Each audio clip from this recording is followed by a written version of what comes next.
bangba mga kabotas karon ato ang patilawon si mama pero with a twist na siya napagpatilaw. So ito po naman ato ipaati. So before na, don't forget to subscribe Shalala Vega and don't forget to click the bell notification.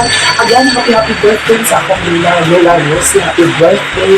So karon nagluto ko pansit o bimba. Again, balik ko na po. See you around mga Vega.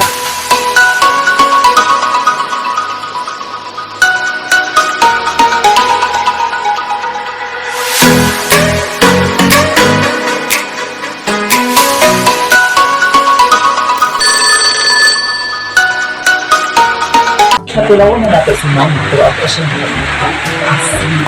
patilaw. So karon na ano din nagluto ni Bimba sa mga hapit niyo.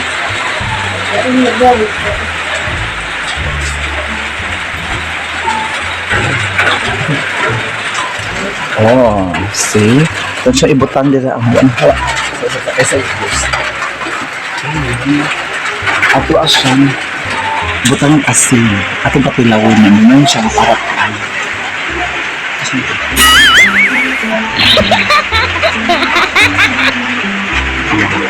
Sa mo siya mana ko na sa pasaran sa set na arena ka na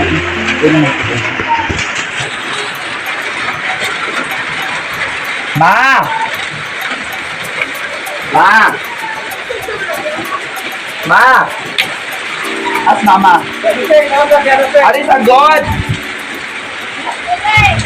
ama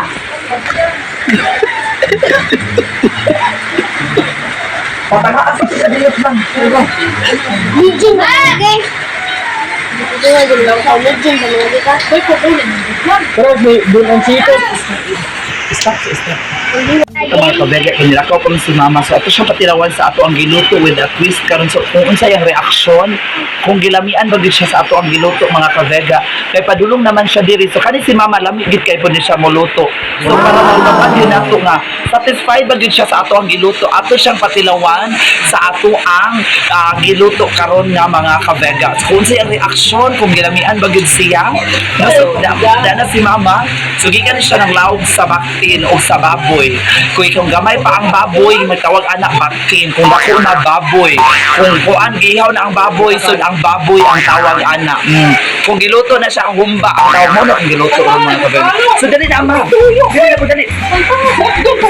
O dali. So ato siyang patilawon mga kabega sa pagmanala sa kadungna. So maon ni ang ato ang humba nga with a twist. So iyang reaction kung gilamian ba gid siya sa ato ang humba. Tilawi ang humba ma. So mama lamig gid siya muluto og humba. So tilawi ang humba.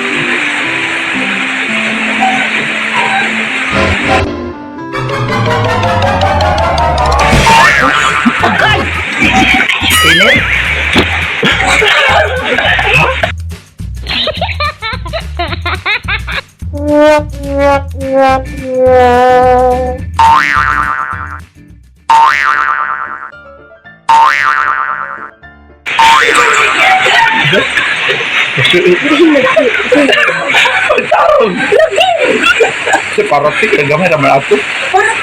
Utarong mo eh. Ang tubig na dahil. Ganong parat. Hindi parat. Ha? Parat. Yapong man.